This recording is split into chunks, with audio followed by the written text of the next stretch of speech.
नमस्कार बंधुरा आपनादेर आमार ग्रीन लाभार्स चैनेले स्वागत। এই যে রঙ্গনা গাছটা আছে এই গাছটার আজকে রিপোর্টিং করব আর এই গাছটার যে ডালগুলো আছে ওগুলো কাটবো যাতে নতুন ডাল বেরোয়। আর এই রঙ্গনা গাছের মধ্যে দেখুন কত রকমের গাছ বেরিয়েছে। এটা হচ্ছে নয়নতারা, এই তুলসী, এগুলোকে আজ বার করব।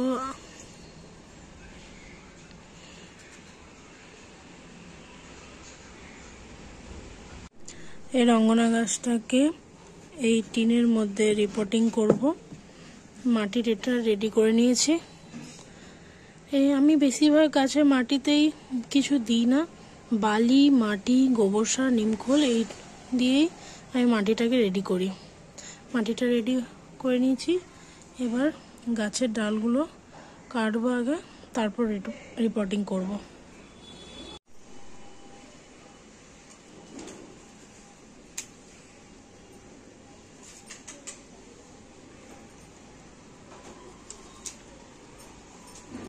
রঙ্গনা গাছটার এই কাটিং হয়ে গেছে। এত ফুল হয়েছিল, ফুলের মায়া করলে চলবে না, যে ফুল হয়ে আছে দেখুন কুড়ি হয়েছিল, তাও আপনাকে কাটিং করতেই হবে, কারণ এবার বর্ষাকাল ঢুকবে, তাহলে গাছটা পুরো আরো পাতা ছেড়ে আরো ঝাঁকালো হবে, আরো ফুলের কুড়ি আসবে, তাই ফুলের মায়া করলে হবে না।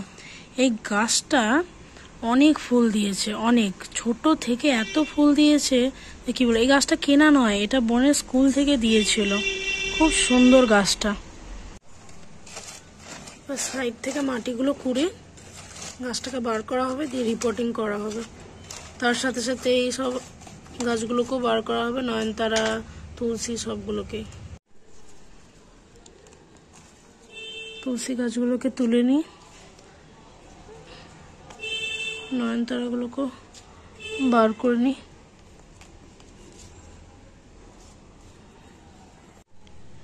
অনেক যুদ্ধের পর এই গাছটাকে এই টব থেকে বার করা গেছে। এরপর এর যে শিকড়গুলো আছে এগুলো কাটিং করে দিতে হবে। এক্সট্রা যে শিকড়গুলো ছিল সেগুলো কাটিং করে দিয়েছি। এবার এই টিনের মধ্যে এই গাছটাকে বসাবো। রঙ্গনা গাছের যে ডালগুলো কাটলাম ওই ডালগুলো চারা হওয়ার জন্য বসিয়ে দেবো। এই বালিতে বসাবো অ্যালোভেরা জেল দিয়ে। রুটিন হরমোন থাকলে আপনি রুটিন হরমোন দিয়ে বসাতে পারেন, আর না থাকলে অ্যালোভেরা জেল দিয়ে বসানো যাবে না। রঙ্গনা গাছটাকে রিপোর্টিং করে দিয়েছি। ওদিকে নয়নতারার চারাগুলোকেও বসিয়ে দিয়েছি দুটোকে, আর এদিকে রঙ্গনা গাছের যে ডালগুলো কেটেছিলাম ওগুলো চারা হওয়ার জন্য বসিয়ে দিয়েছি। এই রঙ্গনা গাছে যেখানগুলো কাটিং করেছেন সেখানগুলো যাতে ফাঙ্গাস না লাগে তার জন্য আপনি সাফ দিতে পারেন, আর যদি সাফ না থাকে তাহলে আপনি হলুদ গুলে ওই মুখগুলোতে লাগিয়ে দেবেন, তাহলে আপনার ফাঙ্গাস লাগবে না। আজকের মতো ভিডিওটা এখানেই শেষ করছি। পুরো ভিডিওটা দেখার জন্য ধন্যবাদ। ভিডিওটা ভালো লাগলে একটা লাইক, কমেন্ট আর সাবস্ক্রাইব করে দেবেন। ধন্যবাদ।